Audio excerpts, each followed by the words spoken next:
Hey guys, I get it. Wizards has put out some pretty amazing products right now that we're going over in our heads, but now it's time to calm down and think about it.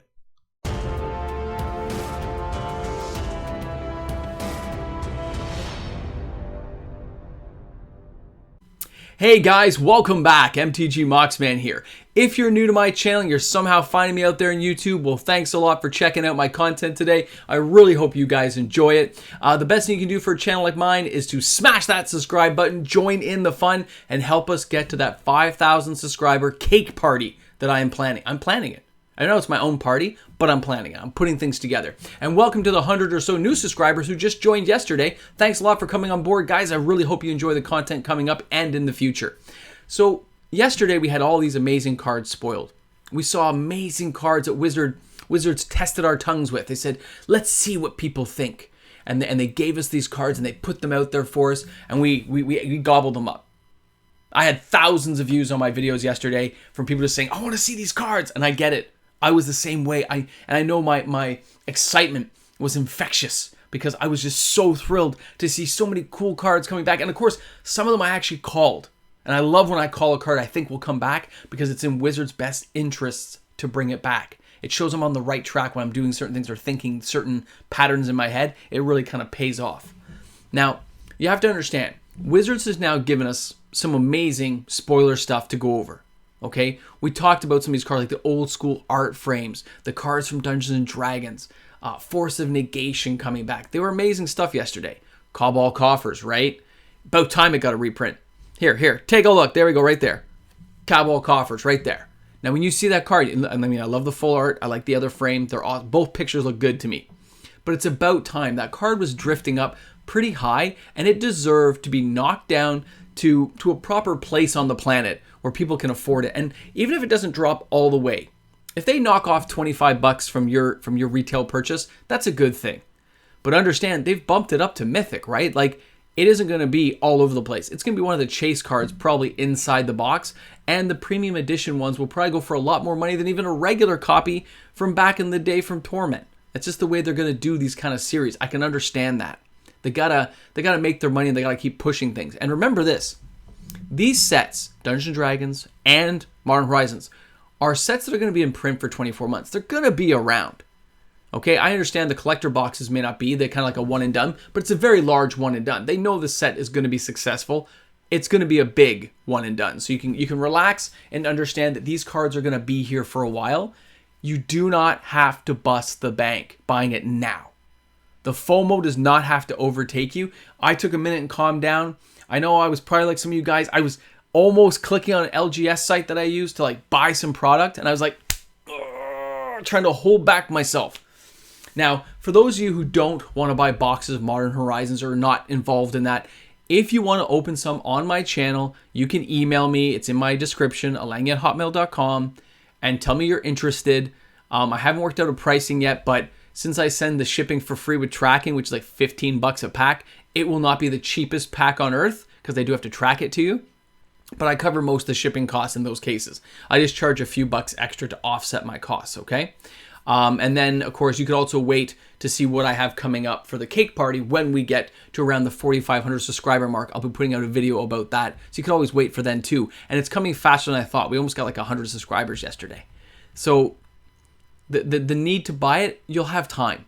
And I understand other Magic products come up, and that's a good thing. Because maybe if you don't buy a whole bunch of this right now, you don't bust the bank, you won't have that whole, double Masters fear, that we had last year. At least some people did. I know I did. So I'm looking at it saying, we have time. 24 months, you have time. You don't have to rush into anything. You can wait to see all the cards coming up and then decide which ones are the most important for you, which ones are actually going to work in your decks, which price points of cards you want to buy. And remember, pre-release prices will be way overpriced until we see how much floods into the market. It could reverse, kind of like a Jeweled Lotus, where it actually went more expensive, but at the same time, I don't think it's going to be that way. If you look at Drist, a lot of people want the Drist, right? Here, where's Drist? There's Drist. So you have Drist there. But remember this, Drist is a rare. Look at that screen. He's a rare. He is going to be a couple of dollar card. He's not going to be that hard to get. Maybe it'd be $4 tops. And after people start cracking tons of them, they only want a play set or a few of them, right? They're going to go lower. You can always wait for these cards to drift lower, okay? Because it's going to happen. It's just natural. So when you see a pre-release pricing and the FOMO sets in, do not buy. Try to hold yourself off.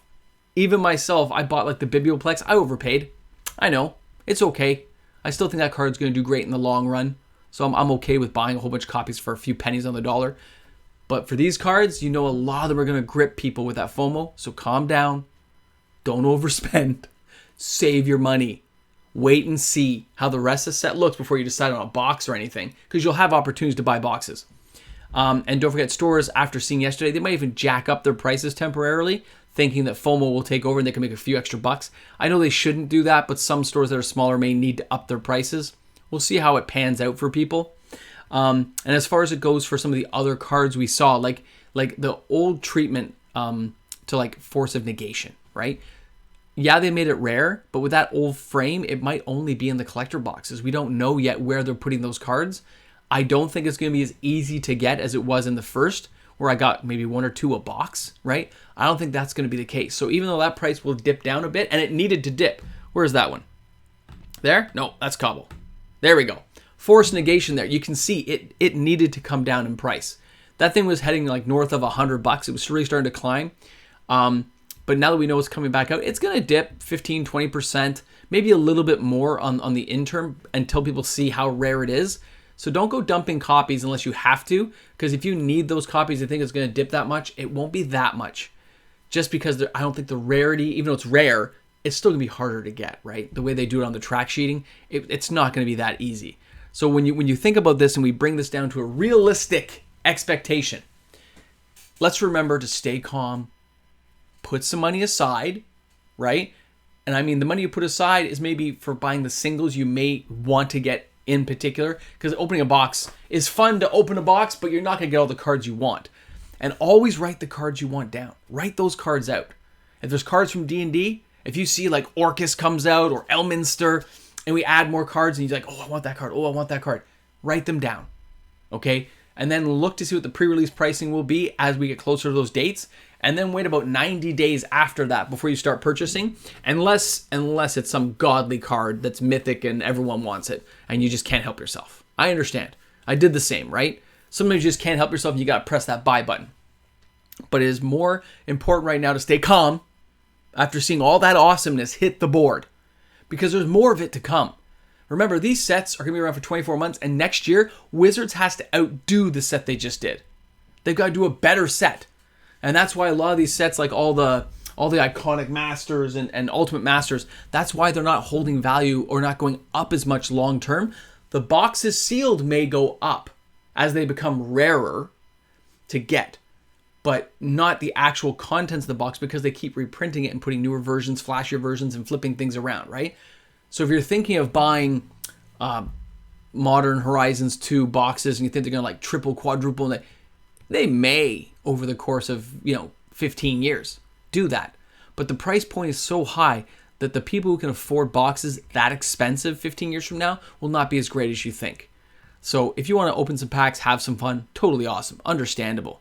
But if even I'm not going to store, like I didn't store Modern Horizons, I have 1 box for the channel, like I did for Time Spiral, for a background drop. That's all I'm using it for. I didn't buy a case. When I buy boxes, guys, I'm buying cases of stuff for myself. And I'm still tending to buy the draft stuff right now, because I still think the returns on that are overall higher because the price point is so much lower than the other products you're buying. So it takes less time for it to gain in value. So I hope you guys enjoyed the video today. I hope we all stayed calm. I tried to stay calm during the video, although I got pretty excited when I was thinking about good old awesome Drist. And of course, like Loth, she's going to be awesome. I know. I can't help myself. But it's going to be good. So please make sure you leave some comments in the comment section below. Give the video a thumbs up and let's have a great weekend, guys. I'm looking forward for the pre-recorded videos on Saturday and Sunday. And then, of course, I will see you guys Monday for the live stream because it's a long weekend here in Canada.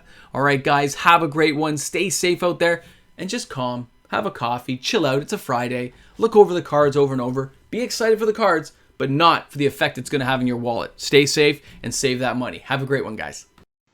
Hey guys, thanks a lot for tuning in. Patrons are amazing, man. You guys make the patron world go round as the sheet just keeps spinning and spinning, saying most awesome patrons in the entire world are here with MTG Moxman. Have a great one, guys. That was crazy, right? What a day, guys. Whew, I know. Here we go. So, 840 yesterday. Guess what it is now?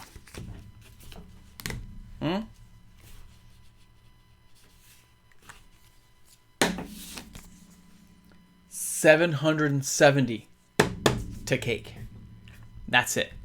We're only, what, 220 until I have to do the video explaining everything for the party? We are getting there, folks. If you're new to this channel, if you somehow knew at the end of the video there were surprises like this, well, hopefully you stuck around, because that's all we need. We're getting crazy. Cake.